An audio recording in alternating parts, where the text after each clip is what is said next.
Hello students, good evening. आज पढ़ेंगे बहुत ही महत्वपूर्ण टॉपिक जिसका नाम है क्रेब्स चक्र। देखिए, ये क्रेब्स चक्र क्या होता है और ये क्रेब्स चक्र हर जगह, जैसे 10th में भी है, 11th में भी है, 12th में भी, हर जगह पढ़ते हैं। बीएससी में भी पढ़ते हैं और हायर क्लासेस जैसे एमएससी वगैरह में भी पढ़ते हैं। जो क्रेब्स चक्र होता है, इस क्रेब्स चक्र को हम टीसीए साइकिल या ट्राई कार्बोक्सिलिक साइकिल कहते हैं। क्यों कहते हैं, ध्यान देंगे। इसमें ये जो सिट्रिक एसिड है ना, ये सिट्रिक एसिड एक ऐसा कंपाउंड है जिसके अंदर 3 कार्बोक्सिल समूह होते हैं। कितने? 3। इसलिए इसको ट्राई कार्बोक्सिलिक एसिड कहते हैं। 3 क्या है, इसमें कार्बोक्सिल समूह है, इसलिए इसका नाम है टीसीए साइकिल। इसको हम सिट्रिक एसिड साइकिल कहते हैं। क्यों? क्योंकि क्रेब्स चक्र का जो पहला कंपाउंड बनता है वो क्या है, सिट्रिक एसिड है, इसलिए इसको हम क्या बोलते हैं, सिट्रिक एसिड साइकिल कहते हैं। इसका नाम क्रेब्स चक्र या क्रेब्स साइकिल क्यों पड़ा, देखिए। इसको एक साइंटिस्ट जिनका नाम है हैंस क्रेब्स, ये जो हैंस क्रेब्स हैं, इन्होंने इसको दिया था 1937 में। याद रखेंगे, महत्वपूर्ण है ये। इनको नोबेल प्राइज मिला था 1953 में। ये साइंटिस्ट जर्मनी के थे।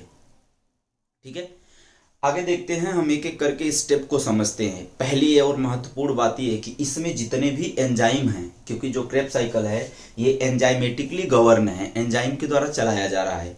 तो इसमें जितने भी एंजाइम लग रहे हैं, जितने आयंस वगैरह लग रहे हैं, ये सारे आयंस और एंजाइम कहाँ हैं, माइटोकॉन्ड्रिया के मैट्रिक्स में। जो माइटोकॉन्ड्रिया के अंदर तरल भाग है, तरल पदार्थ है, उसी में पाए जाते हैं। आइए स्टेप वाइज स्टेप हम पढ़ते हैं। जैसे सपोज करिए हमको कोई बिजनेस स्टार्ट करना है, तो उस बिजनेस को स्टार्ट करने के लिए हमको कितने लाख की, जैसे कुछ पैसों की जरूरत है, तो जैसे कितने लाख की चाहिए या कितने लाख रुपए हमको चाहिए।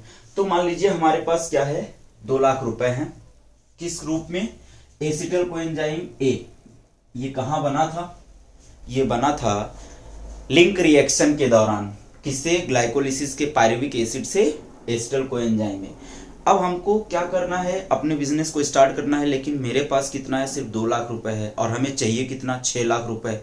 तो हम क्या करेंगे, 2 लाख है तो किसी से बोरो करेंगे, उधार लेंगे, या हम क्या करेंगे, जा करके बैंक से लोन लेंगे। तो मान लीजिए हम मित्र के पास गए, तो हमारे मित्र का नाम ऑक्जेलो एसिटिक एसिड, जो कितने कार्बन कंपाउंड है, 4 कार्बन कंपाउंड है। Oxaloacetic acid acetyl coenzyme A से क्या होता है, कंडेंस होता है, संघनित हो जाता है। संघनित होने के बाद ये सिट्रिक एसिड का निर्माण करता है। अब ये सिट्रिक एसिड कितने कार्बन कंपाउंड है, 6 कार्बन कंपाउंड। अब 6 कार्बन कंपाउंड है, तो अब क्योंकि हमने आपको बताया एंजाइमेटिकली गवर्न है, तो इसमें एक एंजाइम लगेगा जिसका नाम है सिट्रेट सिंथेटेज। इसमें क्या लगेंगे, H2O भी लगेगा, और यहां से जो एसिटल कोएंजाइम है वो क्या होगा, रिमूव आउट हो जाएगा। इसके बाद सिट्रिक एसिड फिर कन्वर्ट हो जाएगा अगेन किसमें, ये जो सिट्रिक एसिड है, ये सिट्रिक एसिड कन्वर्ट हो जाएगा, सिट्रिक एसिड कन्वर्ट हो रहा है सिस एकोनिटिक एसिड। ये एकोनिटेज एंजाइम की प्रेजेंस में हो रहा है। इसमें फेरस आयन लग रहे हैं, ये आयरन है, ठीक है ना, ध्यान देंगे। फिर इसके बाद सिस एकोनिटिक एसिड बदलेगा आइसोसिट्रिक एसिड में, कन्वर्ट होगा। ये भी किससे, एकोनिटेज एंजाइम की उपस्थिति में। यहां पर भी एफ ही लगता है। देखिए, नीट के पॉइंट ऑफ व्यू से इस और इस जो पॉइंट है, ये जो दोनों स्टेप हैं, इस स्टेप को बाईपास भी किया जा सकता है। क्यों? क्योंकि इसमें किसी भी प्रकार का डीकार्बोक्सिलेशन और डिहाइड्रोजिनेशन नहीं हो रहा है। ठीक है, फिर आगे देखते हैं। सिट्रिक एसिड जो है, आइसोसिट्रिक एसिड, ये आइसोसिट्रिक एसिड कितने कार्बन कंपाउंड, 6 कार्बन कंपाउंड, क्योंकि यहां पर किसी भी प्रकार के कार्बन का लॉस नहीं हुआ है। इसके बाद जो आइसोसिट्रिक एसिड है, ये अगेन कन्वर्ट हो जाएगा अल्फा कीटोग्लूटेरिक एसिड में। जो अल्फा कीटोग्लूटेरिक एसिड है, ये कितने कार्बन कंपाउंड है, 5 कार्बन। कैसे? देखिए, अल्फा कीटोग्लूटेरिक एसिड बनने में, मतलब जो आइसोसिट्रिक एसिड है वो अल्फा कीटोग्लूटेरिक एसिड बनने में, किसका, आइसोसिट्रिक एसिड का, उसमें एक एंजाइम लगता है जिसका नाम है आइसोसिट्रेट डिहाइड्रोजिनेस। हमने आपको एंजाइम का नामकरण करने के लिए बताया था कि कोई भी रिएक्शन है मॉलिक्यूल्स होता है, जैसे कुछ एंजाइम है, जैसे प्रोटीन को तोड़ने वाले प्रोटीएज, तो यहाँ पर क्या है, डिहाइड्रोजिनेस हो रहा है। तो जैसे रिडक्शन अगर कोई एंजाइम कर रहा है तो रिडक्शन प्रक्रिया में भाग ले रहा है तो उसको क्या बोलेंगे, रिडक्टेज कहते हैं, ठीक है। तो इसी तरह से ये डिहाइड्रोजिनेज है। तो यहाँ पर हाइड्रोजन मतलब डिहाइड्रोजिनेशन का मतलब रिमूवल ऑफ कार्बन डाइऑक्साइड, मतलब कार्बन डाइऑक्साइड का निकल जाना। याद रखेंगे, जहां पर यहां पर कुछ स्टेप ऐसे होते हैं जहां पर कार्बोक्सिलेशन और डिहाइड्रोजिनेशन, सॉरी कार्बोक्सिलेशन है, डीकार्बोक्सिलेशन और डिहाइड्रोजिनेशन दोनों एक साथ होता है। तो डिहाइड्रोजिनेशन का मतलब मैंने आपको बता दिया कि रिमूवल ऑफ हाइड्रोजन एटम, उसी तरह से डी कार्बोक्सिलेशन का मतलब रिमूवल ऑफ कार्बन डाइऑक्साइड। तो जब एक कार्बन निकल गया तो कितना बचा, 5 कार्बन, यहां पर कितना है, 6। तो क्या किया गया, ये पहला ये अल्फा कीटोग्लूटेरिक एसिड क्लियर हो गया। अब देखिए एक बार फिर से डिहाइड्रोजिनेशन और डीकार्बोक्सिलेशन होगा। तो एक कार्बन हमने कितना हमारे पास है, हमारे पास 2 लाख रुपए है, मतलब 2 कार्बन हमारे पास है, जो कि मैंने एक क्या कर लिया है, ऑक्सीडाइज कर दिया, मतलब हमारे पास एक ही बचा है। तो अब जो अल्फा कीटोग्लूटेरिक एसिड है ये अगेन कन्वर्ट होगा सक्सिनल कोएंजाइम, सक्सिनल कोएंजाइम। अब सक्सिनल कोएंजाइम में कन्वर्ट होने के लिए इसको क्या करना पड़ेगा, एक इसमें हमें एंजाइम डालना पड़ेगा जिसका नाम है अल्फा कीटोग्लूटरेट डिहाइड्रोजिनेज। तो इसमें हम कोएंजाइम भी डालेंगे जो यहां पर क्या हुआ था, निकल गया था। तो कोएंजाइम डालने पर अब क्या हुआ, NAD हमने फिर से डाला। ये NAD क्या है, NAD एक ऐसा रिड्यूसिंग एंजाइम है जो क्या करता है, हाइड्रोजन को एक्सेप्ट करता है। इसका नाम क्या है, निकोटिनामाइड एडेनिन डाइन्यूक्लियोटाइड। मैंने 2-3 बार इसको बता चुका हूं, प्रीवियस वीडियो में भी बताया था। तो ये NADH बना देगा, ठीक है।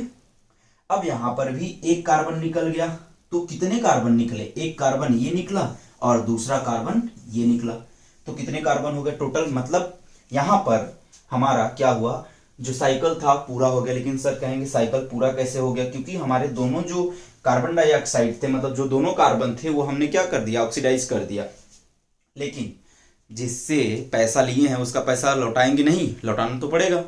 तो अब याद रखेंगे, क्योंकि अब ये 4 कार्बन कंपाउंड है सक्सिनल कोएंजाइम, तो इसमें किसी भी प्रकार का डीकार्बोक्सिलेशन नहीं होगा, ठीक है ना। पैसा ले जा रहे हैं लौटाने, तो बीच में खत्म कर देंगे, खर्च कर देंगे, तो फिर पैसा लौटाएंगे कैसे। तो इसलिए फिर क्या करना है, ये 4 लाख रुपए जो हमने उधार लिया था वो हमको लौटाना है, किसको, ऑक्सिलोएसिटिक एसिड को। तो सक्सिनल कोएंजाइम एक फिर से अगेन बदल जाएगा सक्सिनिक एसिड में, बदल गया। सक्सिनिक एसिड में बदलने की भाई क्या इसमें कंडीशन क्या है, ठीक है, शर्त क्या है, सक्सिनेट थायोकाइनेज एंजाइम लगेगा। और देखिए ये जो सक्सिनल कोएंजाइम है सक्सिनिक एसिड में बदल रहा है ना, इसमें ये एक एक्सोथर्मिक रिएक्शन है। एक्सोथर्मिक रिएक्शन का मतलब इसमें से एनर्जी निकल रही है, तो एनर्जी निकल रही तो वो वेस्ट हो जाएगा। तो हम कुछ इसमें क्या करें, कुछ डाल करके कुछ बना लिया जाए। अभी हम इसको और सरल तरीके से, जैसे हम ADP और इनऑर्गेनिक फॉस्फेट डालेंगे तो हमको ATP बन जाएगा, और इस क्रिया को हम बोलते हैं सबस्ट्रेट लेवल फास्फोराइलेशन। फास्फोराइलेशन का मतलब होता है एडिशन ऑफ इनऑर्गेनिक फॉस्फेट अकार्बनिक फास्फोरस किसके साथ, ADP के साथ, ठीक है ना। तो जुड़ना किसका, फास्फोरस का जुड़ना फास्फोराइलेशन कहलाता है, बस इतना ही ध्यान देंगे। तो अब कहेंगे सर ये थोड़ा सा और अच्छे से कैसे क्लियर हो सकता है, ये थोड़ा सा और अच्छे से क्लियर हो सकता है। पहले जब चरखियां चलती थी तो गन्ने का रस पेरा जाता था, तो उसमें क्या होता था कि जब कढ़ाई में डाल करके इसको उबाला जाता था तो एक तरफ एग्जॉस्ट लगाया जाता, धुआं उसका निकलने के लिए, जिसको हम धुनका कहते हैं ठेठ में। तो उस पर कभी कभी जो घर की औरतें होती हैं वो क्या करती हैं, ले जा करके सब्जी वगैरह रख देती तो पक जाता है। तो वो क्या हुआ, एक्स्ट्रा काम भी नहीं करना पड़ा और उसी से क्या हुआ, पक गया खाना भी। एक ही चीज से 2 चीजें हो गई एक ही बार में। तो उसी तरह से ये है, यहाँ पर एनर्जी निकल रही है, उस एनर्जी को इनऑर्गेनिक फॉस्फेट और ADP डाल करके क्या बना दिया गया है, ATP बना दिया गया है। देखिए यहाँ पर कोएंजाइम जो था वो निकल जाएगा, यहाँ पर किसी भी प्रकार का डीकार्बोक्सिलेशन और डिहाइड्रोजिनेशन नहीं हुआ, मींस ये भी 4 कार्बन के कंपाउंड होंगे। अब इसके बाद सक्सिनिक एसिड जो है, ये सक्सिनिक एसिड फ्यूमेरिक एसिड में बदल जाएगा। फ्यूमेरिक एसिड में बदलेगा तो उसमें सक्सीनेट डिहाइड्रोजिनेज लगेगा। अब डिहाइड्रोजिनेज लगा है तो मतलब रिमूवल ऑफ हाइड्रोजन एटम। उसको एक बी जो विटामिन बी होता है, विटामिन बी में जो राइबोफ्लेविन होता है, तो राइबोफ्लेविन इसको एक्सेप्ट करेगा, जिसका नाम है फ्लेविन एडेनिन डाई न्यूक्लियोटाइड। ये कन्वर्ट कर देगा अगेन FAD में, ठीक है। अब FADH2 में जब कन्वर्ट कर देगा तो ये बन जाएगा फ्यूमेरिक एसिड। यहाँ पर सिर्फ डिहाइड्रोजन हुआ है, याद रखेंगे, डीकार्बोक्सिलेशन नहीं हुआ है। इसके बाद जब फ्यूमेरिक एसिड जो है, ये फ्यूमेरिक एसिड अगेन बदल जाएगा मैलिक एसिड में। मैलिक एसिड बदलेगा, एंजाइम का नाम है क्या, फ्यूमरेज। तो इसमें से H2O निकल जाएगा। यहाँ पर याद रखें कहीं कहीं H2O लगाया है, ठीक है ना, तो उससे परेशान नहीं होना आपको, यहाँ पर H2O निकलेगा। तो मैलिक एसिड बदल गया। अब क्योंकि यहाँ पर डीकार्बोक्सिलेशन नहीं हुआ है, मतलब रिमूवल ऑफ कार्बन डाइऑक्साइड नहीं हुआ है, तो हम कितने कार्बन को लेकर चलेंगे, 4 ही कार्बन को लेकर चलेंगे। अब ये मैलिक एसिड अगेन कन्वर्ट होगा ऑक्जेलोएसिटिक एसिड में।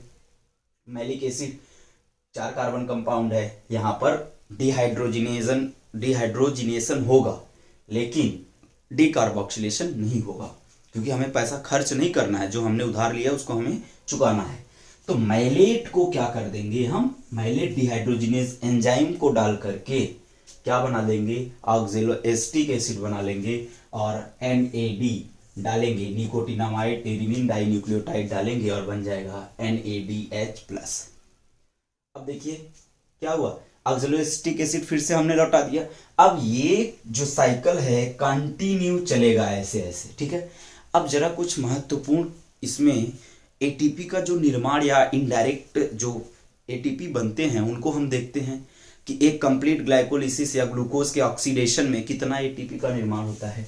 इसमें देखिए कितना हुआ, एक यहाँ हुआ है, एक यहाँ 2 और एक यहाँ 3।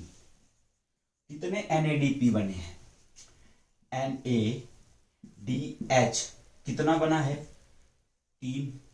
और आपको ये पता होना चाहिए कि ये कितने बने हैं, 3 बना है।